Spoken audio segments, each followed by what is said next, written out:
Semasa pembentukan Malaysia yang termeterai secara rasmi pada 16 September 1963 dalam perjanjian yang kita panggil Malaysia Agreement ataupun MA 63, keempat-empat wilayah ini bergabung sebagai equal partners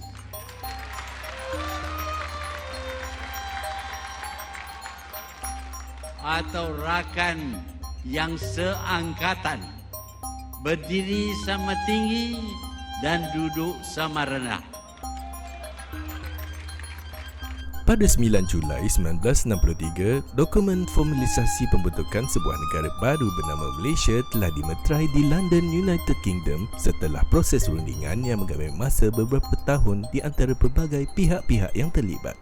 Dokumen tersebut merupakan tunjang paling penting kepada pembentukan negara Malaysia dan ianya dikenali sebagai Perjanjian Malaysia 1963 atau secara singkat MA 63.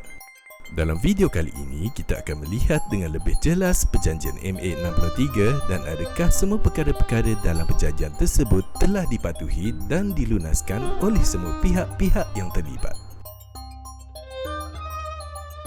Situasi selepas Perang Dunia Kedua telah mengubah corak politik seluruh dunia di mana ideologi dan gerakan memerdekakan negara-negara terjajah semakin pesat tersebar luas. Hal ini semakin mendapat tempat setelah Pertubuhan Bangsa-Bangsa Bersatu PBB pada 14 Disember 1960 telah mendeklarasikan bahawa setiap negara di dunia berhak menentukan kemandiriannya sendiri dan merdeka dari segala penjajahan luar tanpa syarat.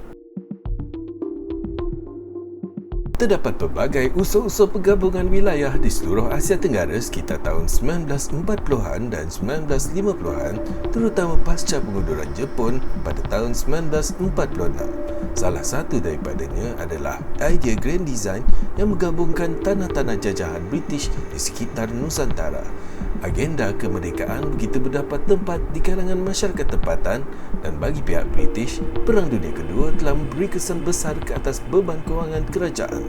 Bahkan Perang Dingin yang sedang berlangsung merombak dinamika politik dan ekonomi dunia seterusnya menjadi faktor kepada setiap tindak tanduk dan keputusan kuasa-kuasa besar termasuklah British.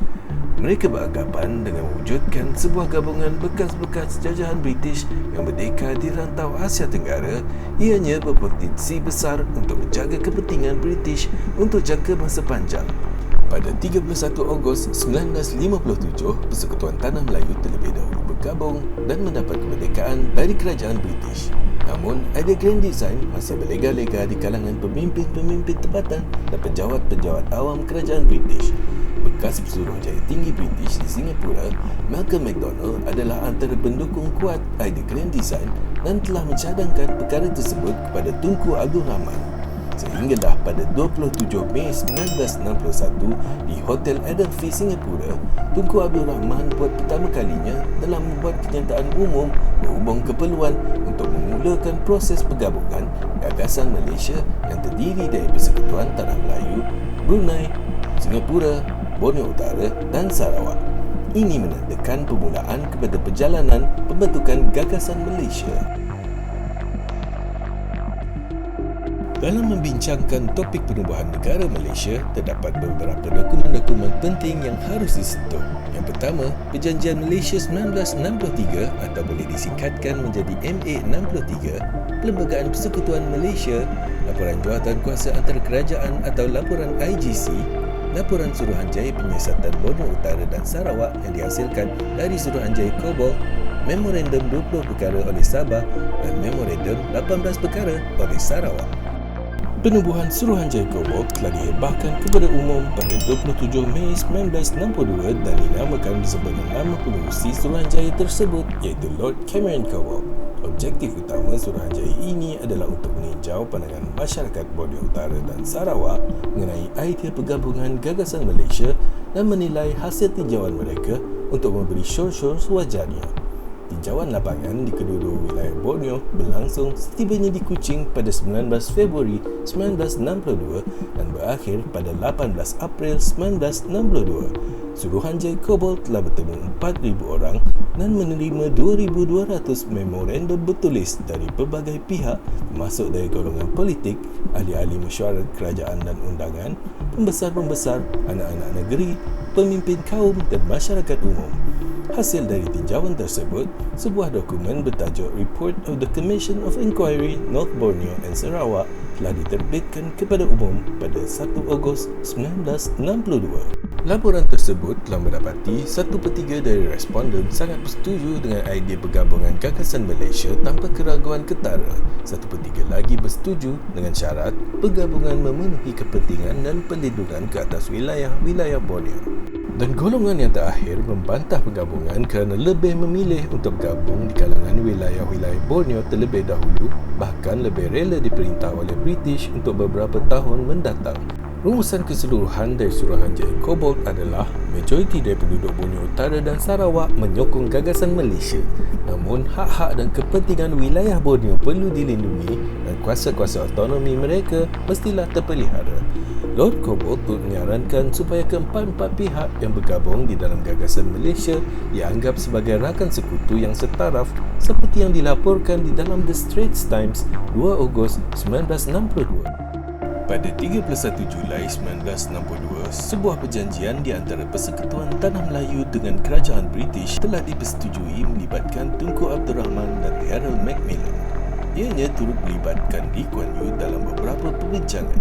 Namun, ianya tidak melibatkan mana-mana pemimpin Borneo Utara atau Sarawak.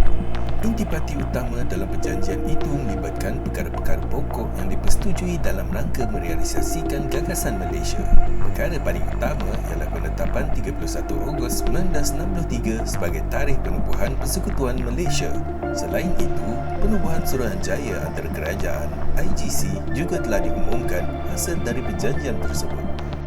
Rentetan dari pengumuman yang dibuat oleh Tunku pada 13 hingga 14 Ogos 1962, Donald Stephens dan Barisan Politik Borneo Utara telah mengadakan mesyuarat bagi merangka memorandum 14 perkara dan di akhirnya menjadi memorandum 20 perkara.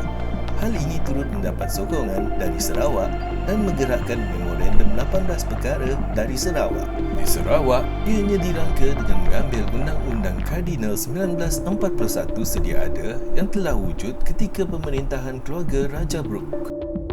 Di antara isi-isi utama dalam memorandum 20 perkara Sabah dan 18 perkara Sarawak termasuklah agama Islam sebagai agama rasmi Malaysia, tetapi tiada agama rasmi di Sabah dan Sarawak.